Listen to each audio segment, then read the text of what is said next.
Muy buenos días, hermanos, que el Señor les bendiga. Espero amanecieron bien y que ya pudieron disfrutar de deleitarse ahí en la palabra del Señor, haciendo observación, interpretación y aplicación. Continuamos en nuestro recorrido de capítulo por capítulo, verso por verso, dando lectura con unos... Y entramos aquí al capítulo 7 de Hebreos. Si tiene su Biblia, acompáñeme. Si no, le invito ahí a acompañarme en pantalla para ir estudiando juntos. El encabezado de la Reina Valera nos dice que nos da el encabezado del sacerdocio de Melquisedec. Ya hemos visto un poco acerca de Melquisedec. Entonces, parte de lo que va a alegar aquí el autor de Hebreos es de que Melquisedec es mayor que Abraham. Pero la realidad es de que Melquisedec es un tipo de Cristo. Entonces, si Melquisedec es mayor que Abraham y Melquisedec es un tipo de Cristo, o Cristo encarnado, una cristofonía o algo así por el estilo, entonces Cristo es mayor que Abraham. Vimos en los capítulos anteriores que Jesucristo es superior a los ángeles, a cualquier otro personaje, a los sacerdotes, etcétera. A todos aquellos que los hebreos, los judíos, los judaizantes veneraban, les está haciendo saber el autor de Hebreos de que Jesús es mucho mayor que ellos. Dice el verso 1, porque este Melquisedec, rey de Salem, sacerdote del Dios Altísimo, que salió a recibir a Abraham, que volvía de la derrota de los reyes, y le bendijo.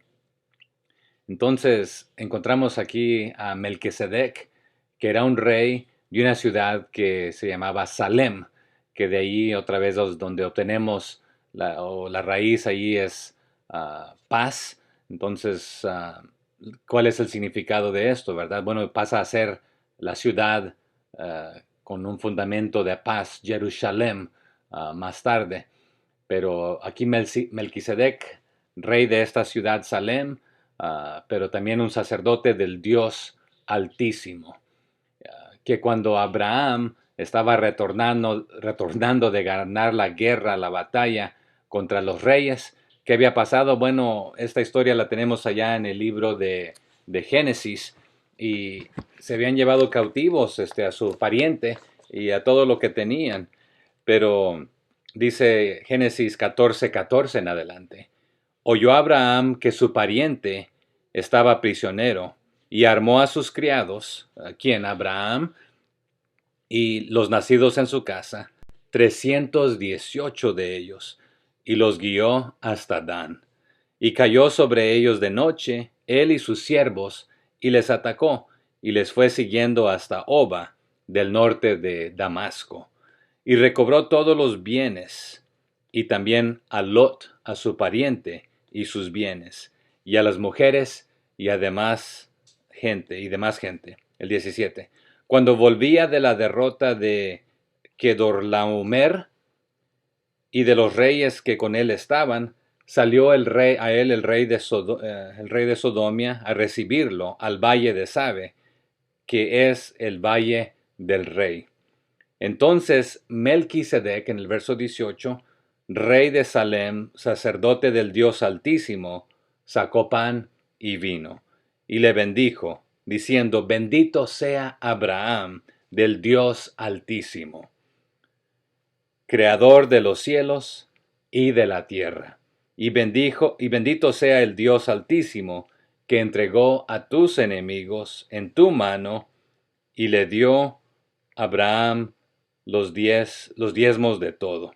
Entonces es aquí donde escuchamos por primera vez de Melquisedec, y ya lo mencionamos en los capítulos anteriores, de que aún él existía antes de que viniese la línea ahí de Aarón o de los levitas.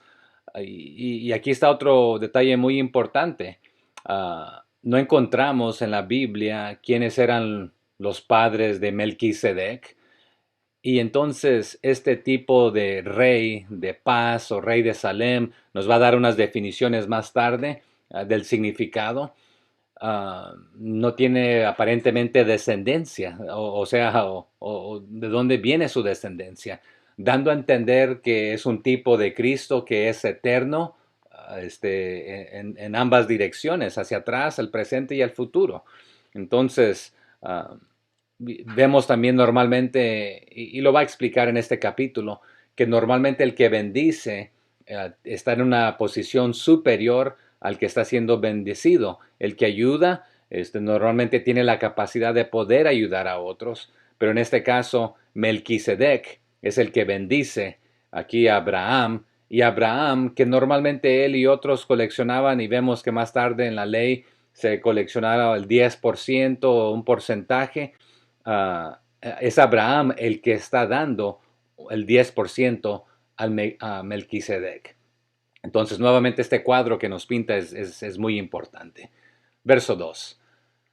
Entonces ya fue bendecido, que al venir de la derrota de los reyes, al conquistar o reclamar a su pariente Lot. Verso 2. A quien asimismo dio a Abraham los diezmos de todo, cuyo nombre significa primeramente Rey de Justicia, y también Rey de Salem, esto es Rey de Paz. O sea que aquí nos da los nombres, los significados de ambos nombres. ¿Cuáles nombres? ¿Qué significa Melquisedec? Bueno, significa Rey de Justicia. Entonces aquí nos da esta definición del nombre del Rey de Justicia, se llama. O sea que en el idioma original el decir Melquisedec es lo mismo a decir Rey de Justicia. Y decir Rey de Salem es equivalente a decir nuevamente Rey de paz. Entonces, al analizar este verso 2, ¿qué hizo Abraham? Abraham tomó una décima parte de lo que había capturado en la batalla y se lo dio a Melquisedec como un diezmo. Y el nombre de Melquisedec significa Rey de Justicia y Rey de Salem significa Rey de Paz. Entonces, el Rey de Justicia es el Rey de Paz. El Rey de Reyes y Señor de Señores es el Rey de Paz. Es el Rey sobre todos también. Y aquí este juego de palabras hermoso, ¿verdad? Y nuevamente Salem pasa a ser Jerusalén, Jerusalem. Pero cuando dabas un saludo en estos tiempos, Shalom, es deseándole la paz a la otra persona. Dios te bendiga, la bendición de Dios. Y fue lo que hizo prácticamente el rey de Salem o el rey Melquisedec con Abraham. Le dijo prácticamente Dios te bendiga. Si lo leemos de esta manera y lo leyéramos nuevamente en los términos originales, ¿verdad? Pero lo vimos allá en el pasaje de Génesis, ¿verdad? Pero aquí ya dio su diezmo de lo que le permitió hacer, y ya nos dio las definiciones de estos dos nombres, y dice el verso 3, sin padre, sin madre, sin genealogía, que ni tiene principio de días, ni fin de vida, sino hecho semejante al Hijo de Dios, permanece sacerdote para siempre. Entonces, vamos a llegar a un punto muy importante, que en ningún lugar en la Biblia vemos que Jesucristo vino del sacerdocio de Judá, porque no había sacerdotes de la tribu de Judá. Los sacerdotes normalmente venían de la tribu de Leví o de Aarón, en acorde con su línea, pero ya aquí Melquisedec está establecido como un sacerdote de Dios permanente, y nuevamente un cuadro pintando un tipo, Cristo aquí eterno. Así que no hay ninguna nota, ninguna grabación, quién fue el padre, quién fue la madre, los antepasados de Melquisedec. Así que no se conoce su inicio ni su fin, cuándo nació, cuándo murió. No encontramos estos datos. Entonces, en otras palabras, está recibiendo otra vez estos atributos muy similares, semejantes a los de nuestro Señor. Dice el verso 4. Considerad pues cuán grande era a quien aún Abraham el patriarca dio diezmos del botín. Entonces, el autor de los Hebreos a los judíos, a los judaizantes, a los que quieren deslizar y retornar y no han crecido, quiere hacerles ver y que consideren lo siguiente: la grandeza de Melquisedec, y que era más grande que Abraham. A Abraham lo consideraban su gran patriarca de Israel, lo reconocían, pero ¿quién fue el que reconoció a Melquisedec? Fue Abraham. Lo trató como alguien superior, como eterno, como representante de Dios, que aunque también Abraham ya había recibido la promesa de Dios, pero aquí es Abraham el que le está dando una décima parte de lo que Dios le permitió hacer, y se lo está dando a Melquisedec como dárselo a Dios mismo. Dice el verso 5: ciertamente los que de entre los hijos de Leví reciben el sacerdocio tienen mandamiento de tomar del pueblo los diezmos según la ley, es decir, de sus hermanos, aunque estos también hayan salido de los lomos de Abraham. Entonces, viendo este versículo 5, ustedes saben que la ley de Moisés requería que los sacerdotes, quienes vienen de la descendencia de Leví, ellos viviesen y coleccionasen el diezmo para su sustento, y lo pedían del resto del pueblo de Israel, o en el griego dice de sus hermanos, o sea que salen siendo últimamente descendientes de los mismos lomos de Abraham, pero aquí se dividieron las funciones, y la realidad es de que, aunque este era el motivo, que los sacerdotes, en acorde con la ley de Moisés, que eran descendientes de la tribu de Leví, ellos vivían del diezmo. Pero aquí ya vimos en este ejemplo que es Abraham el que le está dando el diezmo a Melquisedec, tratándolo nuevamente como allí un sacerdote, y vimos que otra vez sería para siempre su sacerdocio, pero no meramente viene de la tribu de Leví, como enseña ahí el Antiguo Testamento, ¿verdad?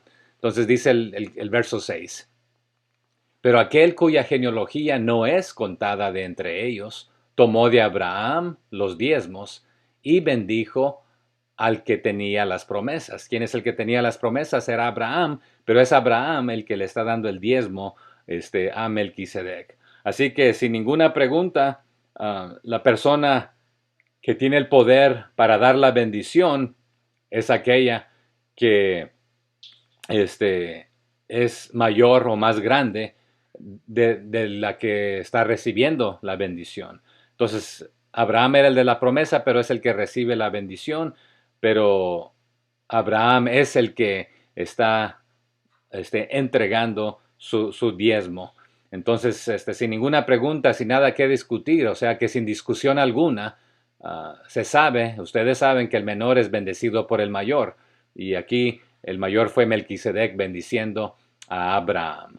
¿Y ustedes consideran grande a Abraham? Bueno, consideren grande a Melquisedec, que es un tipo de Cristo aquí. Y algunos teólogos consideran nuevamente que es el Cristo encarnado antes de que naciese. Y otra vez, Dios Hijo. Vemos a la Trinidad a lo largo de la Biblia en diferentes aspectos. Aún, por ejemplo, cuando Jesús está siendo bautizado, Dios Hijo en persona siendo bautizado, la voz del cielo que habla: este es mi Hijo amado en quien tengo complacencia, pero el Espíritu Santo descendiendo sobre Jesús como una paloma. Entonces vemos la Trinidad también en la creación, cuando al inicio dijo hagamos al hombre a nuestra semejanza, lo vemos en el plural, etcétera, ¿verdad? Pero en el Nuevo Testamento y en el Antiguo tenemos diferentes cuadros que se pintan, y aquí nuevamente Melquisedec es un tipo de Cristo. Dice el verso 8: y aquí ciertamente reciben los diezmos hombres mortales, pero allí uno de quien se da testimonio de que vive. Entonces, los sacerdotes que coleccionan los diezmos son hombres, meros hombres que mueren, son finitos, no son infinitos. Pero Melquisedec es mayor que ellos, porque se nos cuenta y se nos dice que él continúa y vive, y fue lo que mencionó allí en Génesis, que estuvimos viendo, ¿verdad? En el capítulo 14, dijo de la siguiente manera, ¿verdad? Y bendito sea el Dios Altísimo. Vamos a ver, fue en el anterior. um, entonces Melquisedec, rey de Salem y sacerdote del Dios Altísimo, sacó pan y bendijo ahí a Abraham. Bendito sea Abraham del Dios Altísimo, creador de los cielos y la tierra. Entonces, la realidad nuevamente es de que el mayor es Melquisedec, representando aquí una figura de Dios eterno en este sentido. Pero no proviene de la otra descendencia, nos va a decir. Pero aquí quien da testimonio de que vive. Y nuevamente, si es un tipo de Cristo, Él continúa, es eterno, no tiene principio, no tiene fin, y es para siempre eterno. Y la palabra ahí, um, hemos visto la palabra testimonio anteriormente, se la muestro brevemente en el griego. Um, la palabra testimonio es, la raíz es martireo o martireo, martureomenos, es la palabra aquí, pero es dar testimonio que se para en corte como verdadero. Entonces la realidad, aquellos que fueron mártires, los mártires de la fe, dieron testimonio hasta lo último, que estuvieron dispuestos hasta entregar su propia vida. Y en este sentido, dar testimonio es pararse por la verdad, ser fiel en el testimonio, aunque nos cueste la vida. Pero la palabra testimonio es de donde viene la palabra mártir. Continuamos aquí en el verso 9 y dice de la siguiente manera: y por decirlo así, en Abraham pagó el diezmo también Leví, que recibe los diezmos. Entonces, en adición, si lo dijéramos de otra manera, pudiéramos aún decir esto de los levitas, los que coleccionaban el diezmo. Ellos pagaron también el diezmo a Melquisedec cuando su antepasado ahí, Abraham, le pagó el diezmo a Melquisedec. Entonces, otra vez, si seguimos las líneas, continúa siendo mayor Melquisedec, este tipo de Cristo. Y otra vez por su nombre, rey justo, amante de la paz, también a veces se puede ver de esta manera, pero las dos definiciones ya no las dio anteriormente. Pero porque aún estaba en los lomos de su padre cuando Melquisedec le salió al encuentro. Entonces, Leví aún no había nacido. Y sí, aunque viene de la descendencia de Abraham, de su cuerpo, pero Melquisedec estaba coleccionando los diezmos de Abraham, por decirlo de esta manera, de los levitas, aunque ellos no habían nacido, pero vienen de esta ramificación, de esta descendencia. Verso 11. Si pues la perfección fuera por el sacerdocio levítico, porque bajo él recibió el pueblo la ley, ¿qué necesidad habría aún de que se levantase otro sacerdote según el orden de Melquisedec, y que no fuese llamado según el orden de Aarón? Entonces, el problema es le está diciendo el autor a los hebreos, si lo que vale más es Abraham y Moisés y el ser levita, o el sacerdocio de Leví, por el cual a través de ellos vino la ley, porque aún no había venido la ley, entonces hubiésemos alcanzado la perfección que Dios intencionaba que nosotros llegásemos a esa altura a través de la ley, entonces no habría necesidad que Dios mismo estableciera otro sacerdocio y con otra orden de la misma descendencia de Melquisedec. Si no, pues todo se hubiese logrado a través de la orden de Aarón, a través de su sacerdocio allí, de Aarón o de Leví. Entonces, pero no lo fue, ¿verdad? Dice el verso 12: porque cambiado el sacerdocio, necesario es que haya también cambio de la ley. Entonces, si vamos a cambiar el sacerdocio, entonces la ley también tiene que ser cambiada. o la ley misma debe permitir que se cambie. Pero aquí entramos en este problema, ¿verdad? Que les está diciendo. Entonces, no puede ser así. Verso 13. Y aquel de quien se dice esto es de otra tribu, de la cual nadie sirvió al altar. O sea que no encontramos que alguien de esta descendencia esté sirviendo al altar si esto otra vez se tratara de esta manera. Así que les dice ahí en el 13, de a quien se está hablando, es de otra tribu, ¿verdad? De este sacerdote de que nosotros estamos hablando, pertenece a una tribu completamente diferente. Y los miembros de esta tribu, ninguno de ellos estuvo sirviendo al altar en acorde con la línea de Aarón o de los levitas. Entonces, ah, si, si aquella hubiese sido la solución, entonces no tendríamos necesidad de esto, pero porque éste se necesitaba otra vez para poder realmente presentarnos el cuadro verdadero de lo que vendría. Dice el siguiente versículo, el 14, porque manifiesto es que nuestro Señor vino de la tribu de Judá, de la cual nada habló Moisés tocante al sacerdocio. Entonces, lo que queremos dar a entender es esto, o lo que quiero dar a entender es esto, ¿no? Dice el autor de Hebreos. Nuestro Señor Jesucristo, el Mesías, vino de la tribu de Judá. Y Moisés nunca mencionó sacerdocios de la tribu de Judá, de que vinieran de allí. Entonces, nuevamente viene de una línea completamente diferente. Y aquí, en los siguientes versos, comenzando con el 15, es donde les va a hacer el autor de Hebreos la comparación de Jesús y Melquisedec, porque hasta el momento, pues otra vez han estado atribuyendo mayor o dándole prioridad a Moisés, a Abraham, a Aarón, a Leví, al sacerdocio. Y uno de los puntos principales, el hilo que continúa a través de todo el libro de Hebreos, es dando a entender que el sacerdocio de Jesús es mayor, que Jesús es mayor que Moisés, que Abraham, que los ángeles, que los sacerdotes, que todo, porque Él es el creador y sustentador.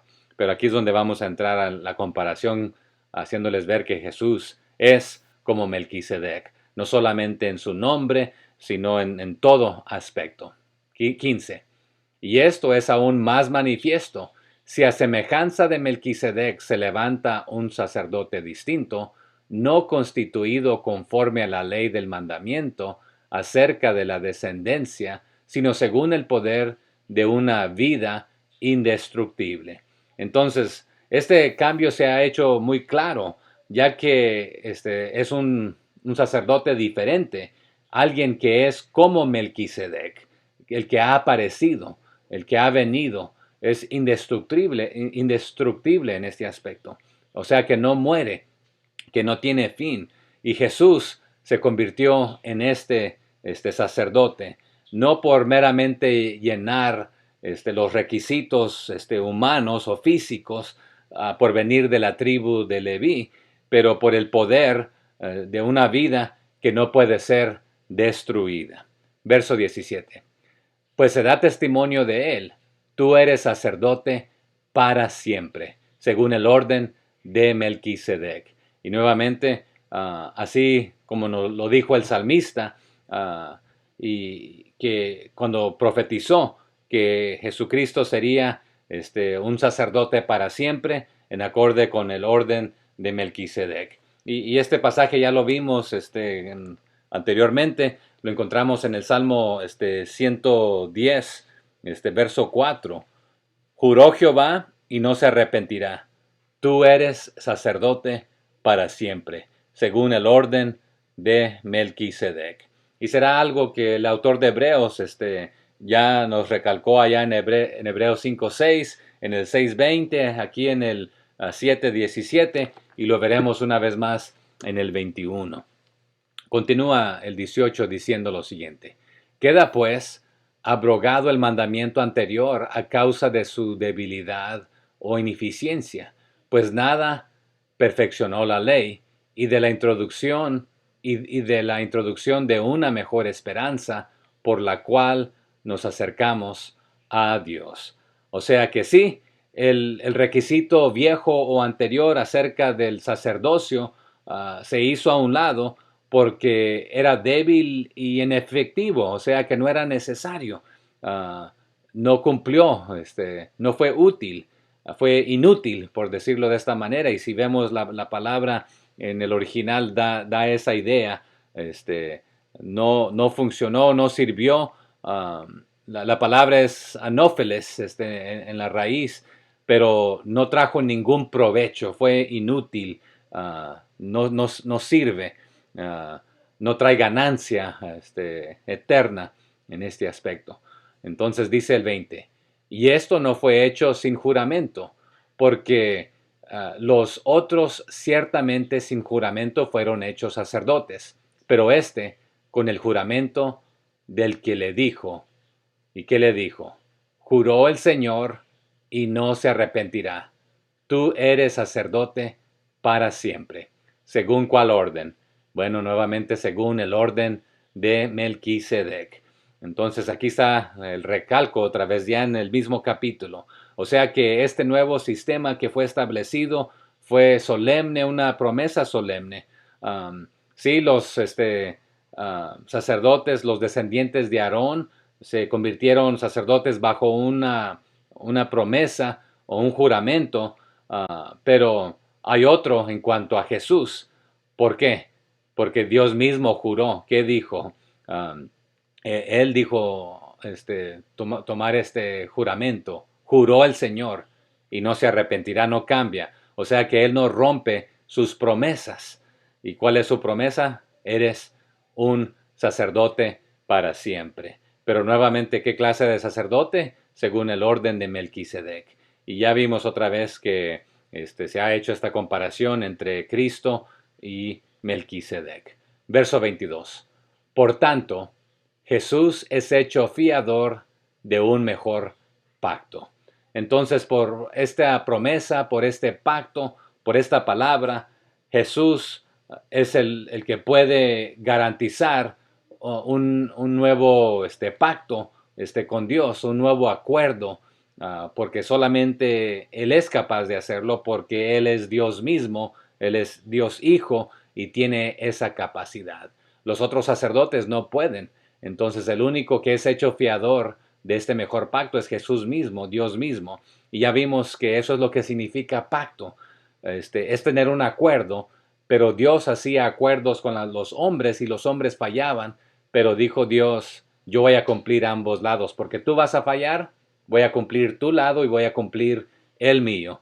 Así que allí vemos este punto que Jesús es el fiador, el que puede, el que nos da la garantía de este nuevo pacto o acuerdo entre Dios y el hombre. Él cumple ambos. 23. Y los otros sacerdotes llegaron a ser muchos, debido a que por la muerte no podían continuar. O sea que eran una sombra de lo que vendría.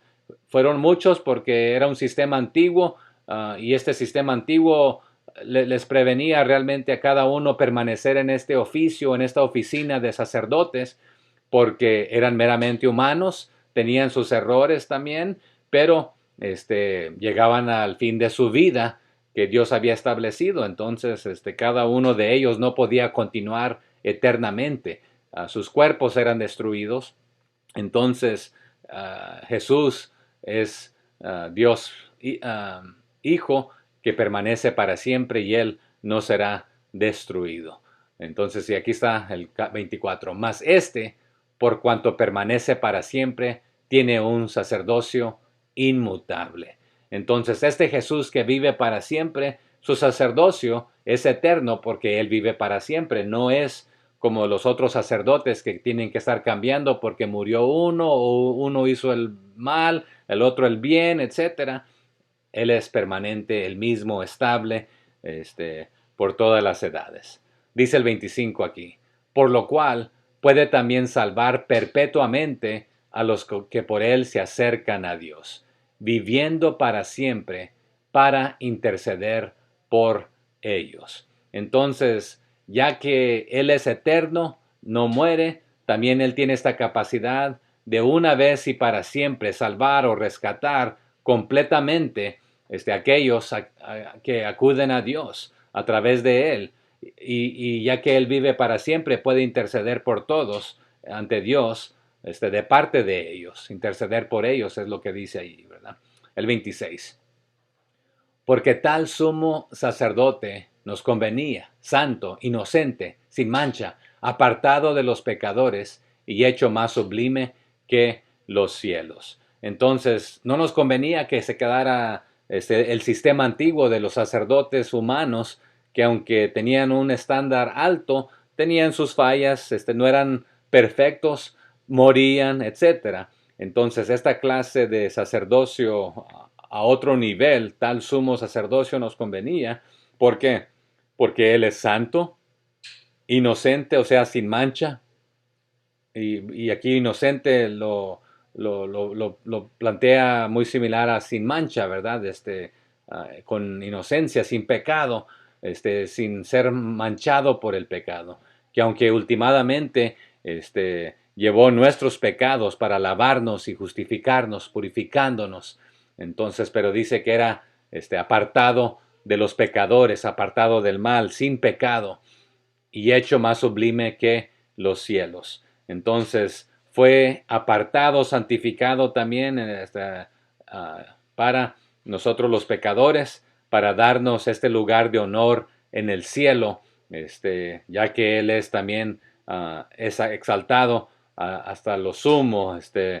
Ya vimos también que traspasó los cielos para estar en la presencia del Señor como nuestro gran sumo sacerdote eternamente, no como el sacerdote humano de este sistema que solamente se presentaba en el lugar santísimo una vez al año. Y aquellos humanos, si entraban con pecado, había algún mal, caían muertos. Pero nuestro Señor Jesucristo vive para siempre, es eterno, por lo consiguiente nos conviene esta clase de sacerdocio. Y dice el 27 aquí en que continuamos, que no tiene necesidad cada día, como aquellos sumos sacerdotes, de ofrecer primero sacrificios por sus propios pecados y luego por los del pueblo, porque esto lo hizo una vez para siempre, ofreciéndose a sí mismo. Entonces ahí está la comparación que acabo de mencionar, ¿verdad? Los otros sacerdotes, o sumos sacerdotes, ellos tenían necesidad de ofrecer por sus pecados antes que los del pueblo, o por ambos, por los de ellos como los del pueblo. Y nuevamente, si había algún pecado en sus vidas o al ser representante del pueblo ante Dios, podía caer muerto por su humanidad, por sus deficiencias. Pero a lo contrario, nuestro gran sumo sacerdote no tiene esta necesidad de presentar alguna ofrenda, algún sacrificio para perdón de sus pecados, para representarnos a nosotros. Pero Jesús otra vez ya lo hizo y lo hizo una vez y para siempre. Por eso Juan dijo, he aquí el Cordero de Dios que quita el pecado del mundo. Y por eso lo hizo y una vez para siempre, ofreciéndose a sí mismo, él mismo siendo el sacrificio. Verso 28. Porque la ley constituye sumos sacerdotes a débiles hombres, pero la palabra del juramento posterior a la ley, al Hijo, hecho perfecto para siempre. Entonces la ley nos dice, ok, estos sumos sacerdotes son los que van a ser en este oficio, pero estaban limitados a sus debilidades humanas como hombres, o tenían sus deficiencias, sus errores y a veces sus horrores. Pero después de que la ley fue dada, después de esto es cuando Dios vuelve a dar otra instrucción y constituyó ya no a través de la ley, sino a través de su misma palabra, a su Hijo como una promesa, como un juramento, y su Hijo fue el que nos hizo perfectos ante Él, porque Él es, ante Dios, porque Él llevó lo que nosotros merecíamos, pero Él es el perfecto para siempre, que está ante nuestro Padre Celestial, defendiéndonos, representándonos, que nos perdona por la promesa a sí mismo, que Él es fiel y verdadero. Bueno, ahí está mi lectura con mis breves comentarios. Compártame lo que usted está aprendiendo, algún comentario, alguna pregunta, alguna duda, alguna corrección, bienvenida. Así que aprendamos los unos de los otros y que el Señor continúe usando su vida. Comparte este video, suscríbase si no se ha suscrito, invite a otros a hacer lo mismo y que cada día crezcamos obedeciendo la palabra del Señor para su honra y su gloria. Bendiciones.